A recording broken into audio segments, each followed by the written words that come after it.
Hey guys, Welking Kanji here, and today we're looking at what moment was seemingly missing from the last episode of Dragon Ball Super, or all of Super at this point.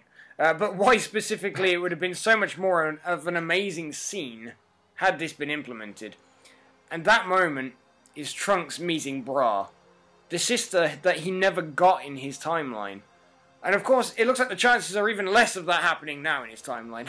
Whoops. But anyway, joining me for this is the irreplaceable Reel-to-Reel Productions. Mark, how you doing, man? Hey Kanji, always good to be on your channel for any type of discussion. Thanks for having me. Of course, man. Like I'm always glad to have you. I mean, me and you have some great fun in these things, anyway. But personally, I feel like this moment would have been something really amazing for the whole episode, given the theme, like its emotional ties in the episode. I mean, how do you really feel like it would have added to that? I feel like when you take something like introducing Trunks to Brawl, it would have this kind of an impact where, you know, Trunks already has this emotional kind of wherewithal with Gohan, but also Bulma and everyone else.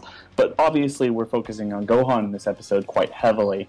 Yes. And, you know, there's that point where, you know, he sees Gohan happy and everything and all that stuff, and obviously you could have taken that, they could have taken that and somewhat in the more kind of down parts of the episode where not much was going on or something. You take that and you kind of show exactly like maybe at this point how Kid Trunks interacts with his baby sister and all that, and that would give him kind of pause and kind of an idea of, oh man, like, not only is Gohan like this, but my entire family, and it kind of contrasts and compares the two, which is something this episode would have been able to do, but it just really couldn't. Yeah, I mean, I totally agree with that, because there was that moment when Trunks he looks up at the window, and Videl and Mr. Satan are both looking out the window at Gohan holding Pan, and, you know, it's just kind of like Trunks looks at them and then visualizes his own family, like, you know, in his timeline with sat down at a table with Mai, and then Bulma bringing them over some food and stuff and having this nice moment, and then it suddenly just kind of turns in on itself and he realizes that he'll never get that moment now because of Goku Black, and he breaks down and cries, and it's really impactful just thinking about it. But the whole point of the episode was to establish this kind of lonesome feeling from Trunks and what Goku Black has cost him. It would have meant so much more to kind of look at the timeline and think, look how much better it is now that everything was sorted out after the androids. Also having, as you have described Goten after the Cell games and stuff as being like, you know, almost like a metaphor for having like, you know, peace afterwards, as it were. You described it much better.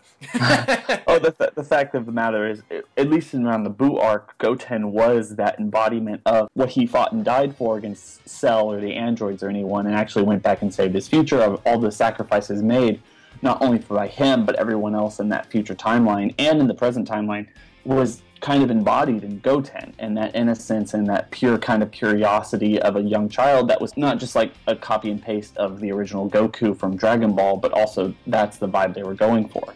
So, but when you kind of think about it, it's like, well, why has Brawl been out of this? I mean, how much could she bring to, you know, Trunks' character if they were planning on bringing him in for as long as they have been? I feel like the problem is they just couldn't figure out a way, or they couldn't figure out how to combine, or wanting to have two, you know, child, infant, baby characters in the series at the exact same time. So everything kind of got regulated to Pan. You know, this idea that this is what I fought for. This is what, you know, this happiness, this family togetherness.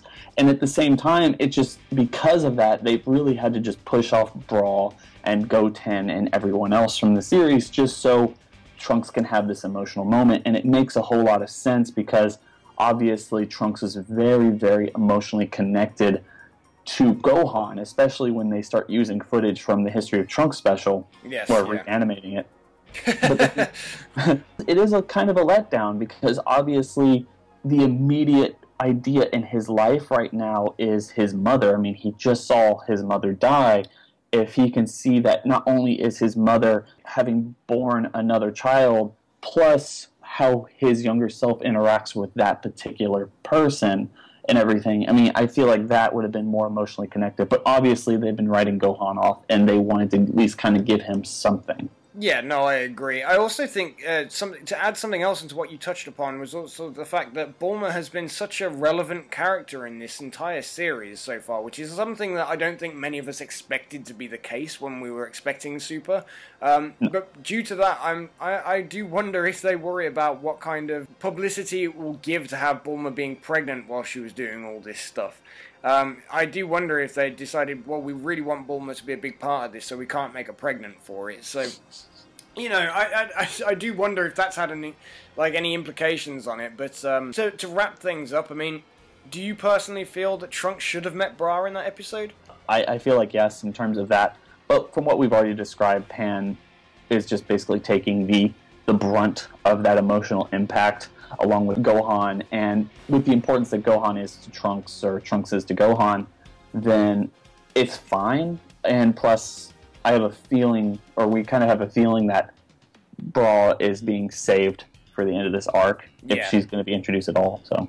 Yeah, no, I agree. I do feel like what will probably happen is they'll probably, like, you know, Trunks will go back and then we'll have, like, a mini time skip, and the time skip will get his, you know, Bra, and that will be kind of like, you know, what Trunks fought for and how it kind of came forward, and just simply, again, bringing up the Goten thing, you know, the symbol of everything he did spawned Goten, and the symbol of everything he does this time spawns Bra. That would be really sort of significant to the series. But personally, I feel the exact same. I do feel like it was something that we kind of got screwed out of almost a bit. If Trunks goes back and then Bra is born, I don't think we're going to see Trunks meet Bra, and I do think that that is a bit of a kick in the teeth, really, because I think it's something we want to see. You know, he met himself as a baby. Met himself as a kid. Met himself as a kid. You know, he's all about the place. But yeah, everyone, please, if you haven't already gone and checked out ReeltoReal, he makes amazing content. You got to go and check out the debate series, which I have been a very prominent guest on. Yes. But everything he does, his breakdowns of movies, Dragon Ball, everything is absolutely amazing. You just honestly need to go over, hit subscribe, and you'll thank me later, trust me. But cheers for joining me, Mark. It's been really great having you. Always a pleasure, man. From me and Mark, guys, catch you in the next video. Bye!